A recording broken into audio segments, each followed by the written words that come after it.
Quando eu estou com o iniciante, o que vou fazer? Primeira providência. Estou com o indivíduo que ainda se encontra naquele processo, encontra-se naquele processo de reconhecimento na sala de musculação. Ora, vou levar para um supino, vou acompanhar. Posicionamento de pegada, executa o movimento. Opa, olha, instruir sobre o movimento, filma esses primeiros exercícios ou pede para alguém filmar. Legal, o iniciante foi lá para o supino reto barra livre e apresentou uma técnica satisfatória na medida do possível. Se eu tenho a possibilidade de testá-lo para um supino reto, e por que, professor, você começou com supino reto? Já explico. Vou levar esse iniciante. Se ele não me apresenta boa técnica no supino reto barra livre, posso levar para os halteres. Exercício um pouco mais instável e, portanto, demanda maior controle motor por parte desse iniciante. Mas aí você vai lá e faz o teste. Legal, teste. Aí eu avalio. Poxa, o cara me apresentou uma boa técnica no supino reto. Eu vou investir nesse exercício. Então, o meu fundamental para esse iniciante está definido. Supino reto, supino reto, barra livre. Estão comigo aqui? Supino reto, barra livre. Não, professor, mas no supino reto, barra livre, quando eu posicionei o iniciante lá no supino reto, barra livre, o cara me mostrou esse comportamento aqui, ó. Ele estava aqui, enfim, sabe aquele avião que está desgovernado tentando uma aterrissagem de qualquer forma? Está o cara, poxa, o cara está aqui, eu não consigo corrigir. Aí você foi para os halteres. Técnica, perdoem o termo, bizonha. Aí você foi para o chest press. Poxa, eu tenho um supino máquina, ele fica ali acomodado, consigo posicioná-lo e ele executa, eu não tenho a máquina aqui, mas ele executa um movimento mais satisfatório. Um movimento que pode ser explorado de modo que futuramente ele migrará para um supino reto barra com maior facilidade, ou seja, ele transferirá parte desse aprendizado para a execução do supino reto. Nada obsta, a despeito dessa discussão, o iniciante não vai para a máquina, o iniciante não faz isolado. Nada obsta que eu invista naquela técnica que apresenta como mais satisfatória nesse início. E o que eu faço?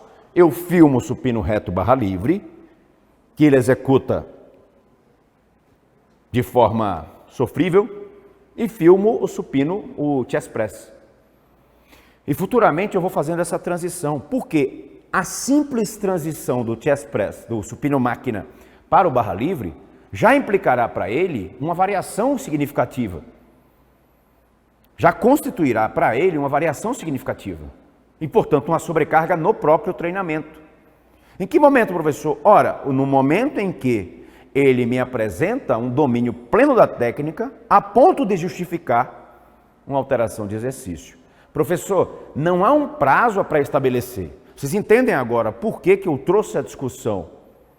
Aquela comparação, eu vou periodizar, eu não vou periodizar. Eu posso não periodizar, eu posso não estabelecer o prazo no qual ele passará pela migração.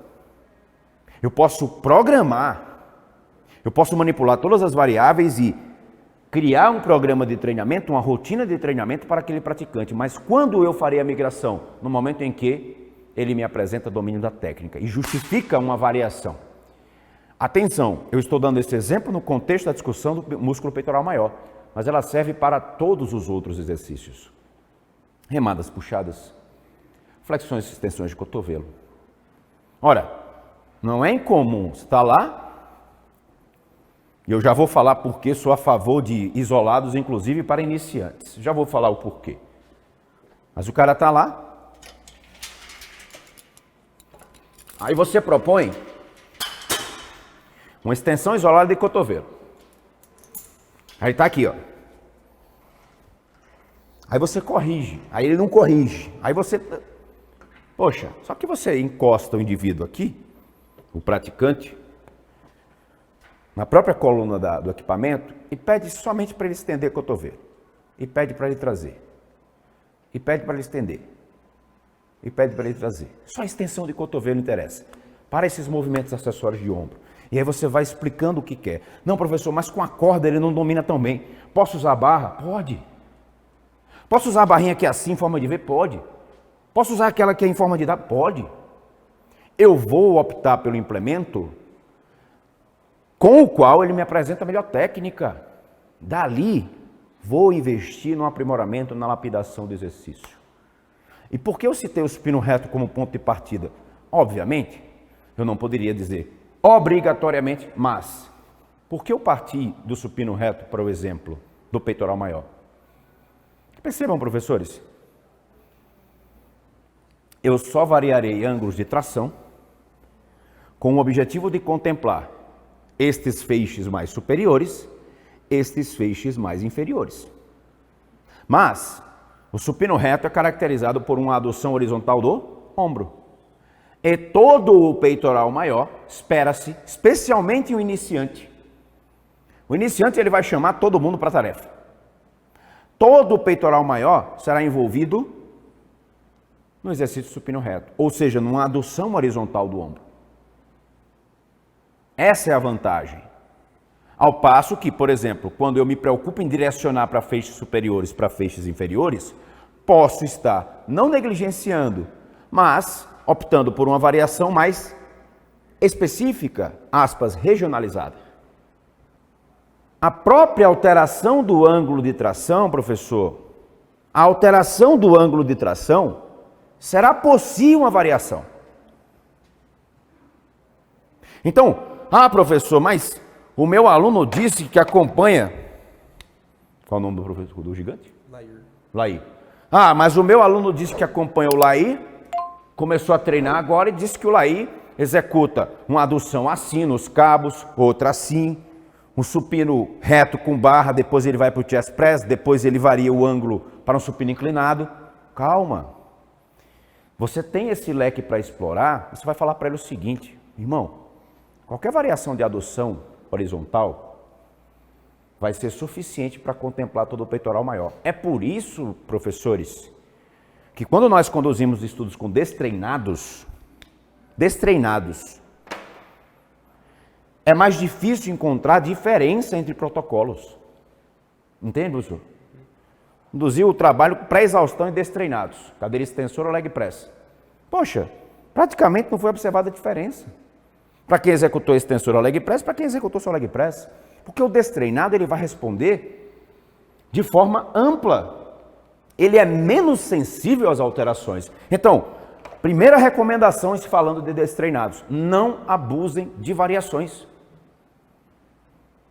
Mas eu quero fazer aquela variação do Laí. Calma, filho. Você precisa conquistar o direito de variar. Tudo bem, venho com supino reto. Percebam, uma variação poderia sair do chest press para um supino reto barra. Já seria uma variação, já seria algo para você diluir ao longo do programa. Então eu venho trabalhando aqui, poxa, trabalhei com um cara 2, 3 meses no chest press. Hoje ele me apresentou uma técnica satisfatória para justificar a migração do chest press para o barra livre. Aí eu vou reiniciar o processo na barra livre. Já é uma variação. Posso manter o chest press, professor? Pode. Eu posso iniciar pela barra livre, por exemplo, e já trazer séries adicionais para o chest press. Opa, acrescentei exercício e aumentei o volume. É assim que vai acontecendo a progressão.